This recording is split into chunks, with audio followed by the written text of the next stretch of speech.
हिमालय का पहाड़ तो बहुत बड़ा है। क्यों ना हम बाहर चट्टान पर सो जाएं? बाबा ने अपनी जाफरानी चादर को संभलते हुए कहा।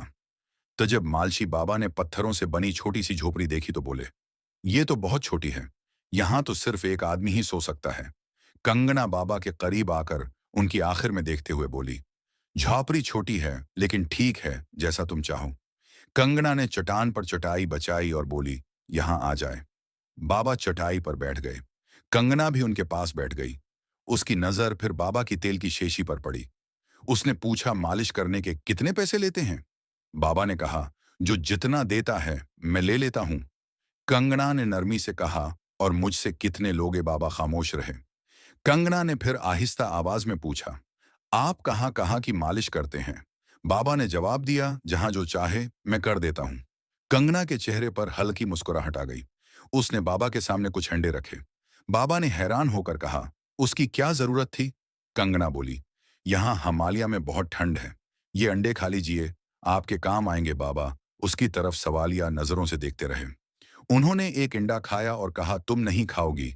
कंगना बोली, मुझे ठंड नहीं लगती, ये आपके लिए है, मुझे जरूरत नहीं। बाबा कुछ न समझे, मगर दूसरा अंडा भी खा लिया। रात गहरी हो गई। बाबा चटाई पर लेट गए और कंगना दूसरी चटाई पर। दोनों सो गए। सुबह हुई। बाबा अभी सो ही रहे थे कि कंगना उठी और पास की एक चट्टान पर जाकर बैठ गई। वो अपने हाथ को पकड़कर जोर जोर से चीखने लगी, हाय मेरा हाथ, मेरा हाथ। बाबा की आंख खुल गई। वो फौरन उसकी तरफ दौड़े। कंगना ने कहा, देखो मेरे हाथ में जैसे आग लग गई हो। उसकी आवाज में इतना दर्द था कि बाबा घबरा गए। उन्होंने उसका हाथ पकड़कर आहिस्ता आहिस्ता दबाना शुरू किया। कंगना ने आंखें बंद कर ली और बोली, हाय, यही जुरा नीचे। बस वही उसके चेहरे पर सुकून सा आ गया, जैसे वो किसी और दुनिया में पहुंच गई हो। बाबा अपनी पूरी महारत से उसका हाथ दबाने लगे।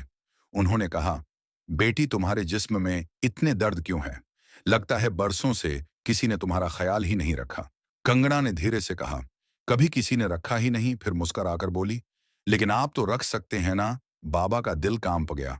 वो इसकी आंखों में देखते रहे और फिर सिर झुकाकर बोले, हाँ, अगर तुम चाहो तो मैं तुम्हारा ख्याल रख सकता हूं। अचानक कंगना उठी और तेजी से एक बड़ी चट्टान के पीछे छिप गई। बाबा भी उसके पीछे गए। उन्होंने पूछा, यहां क्यों छपी हो? कंगना बोली, ये जगह कैसी है? यहां कोई नहीं, बस आप और मैं। बाबा हैरान होकर बोले, तुम्हारा मतलब क्या है? कंगना ने गहरे लहजे में कहा, बैठ हो यहां। बाबा कुछ न समझे मगर बैठ गए।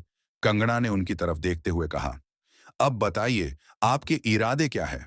बाबा चौंक कर बोले, तुम क्या कहना चाहती हो? कंगना ने बात बदल दी और बोली, क्या आप मेरे पास रहेंगे? आप मेरी झोपड़ी के पहले मेहमान हैं क्या? कंगना हिंस कर बोली, आप देखेंगे और सारी जिंदगी याद रखेंगे। दोनों वापस झोपड़ी की तरफ बढ़ गए। हिस्सा दवीटी है, हिंदी लप्पी। हिमालय की ऊंची छोटी पर सूरज की किरणें झोपड़ी से टुकराकर चमक रही थी। कंगना ने आग जलाई और एक छोटा सा गोश्त का टुकड़ा निकालकर पकाने लगी। मालशी बाबा ने हैरानी से पूछा, है ये कहां से आया? कंगना ने पलटकर कहा, आपके आने से पहले भी यहां कोई आया था। बाबा चौंक कर बोले, फिर वो कहां गया?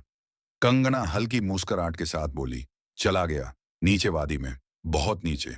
बाबा के माथे पर शौकने पड़ गई। मगरबा खामोश रहे। कुछ देर बाद खाना तैयार हुआ और दोनों ने साथ बैठकर खाया। शाम होने लगी। हिमालय की ठंडी हवा चलने लगी। कंगना ने बाबा का हाथ पकड़ा और उन्हें ऊंची चट्टान पर ले गई। वहां बैठकर उसने अपना सिर पकड़ लिया और बोली, आज आप मेरे लिए कुछ करेंगे? बाबा ने पूछा। क्या? कंगना बोली, मेरे सर में बहुत दर्द है, जरा मालिश कर दीजिए। बाबा सोच में पड़ गए, फिर आहिस्ता से बोले, अगर तुम्हें सुकून मिलता है तो मैं तुम्हारे हर दर्द को कम करने की कोशिश करूंगा। सिर की मालिश के बाद दोनों वापस झोपड़ी आए। कंगना ने लकड़ियां जमा की और झोपड़ी के बाहर आग जलाई। दोनों आग के पास बैठ गए। कंगना ने बाबा की आंखों में देखते हुए पूछा, क्या आप अकेले हैं? आपकी बीवी नहीं है? बाबा जवाब देने ही वाले थे कि कंगना ने फौरन कहा, अच्छा अच्छा, परेशान मत हो, दिल छोटा मत कीजिए, मैं हूं ना आपकी। बाबा चौंक गए मगर खामोश रहे। कुछ देर बाद दोनों वही आग के पास लेटकर सो गए। सबे हुई। कंगना आहिस्ता से उठी और पहाड़ की तरफ चली गई। वहां एक गोल सा दायरा था।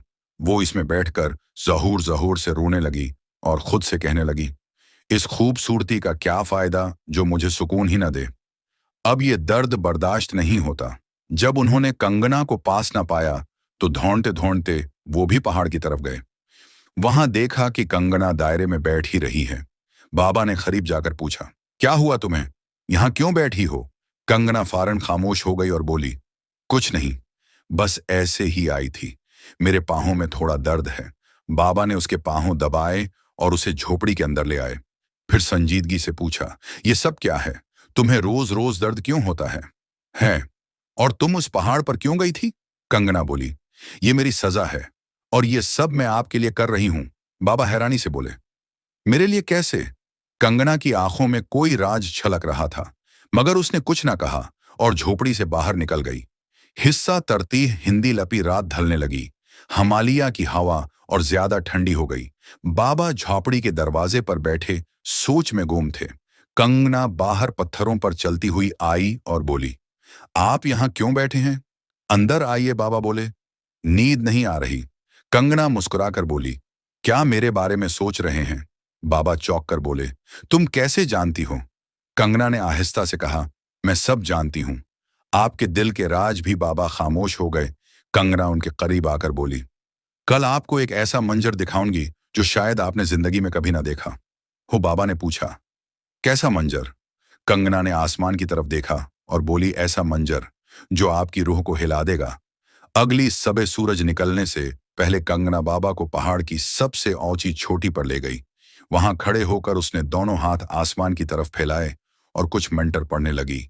अचानक आसमान पर बादल घूमने लगे, बजली कड़की और पहाड़ लरजने लगा। बाबा खौफजदा होकर बोले, ये क्या है?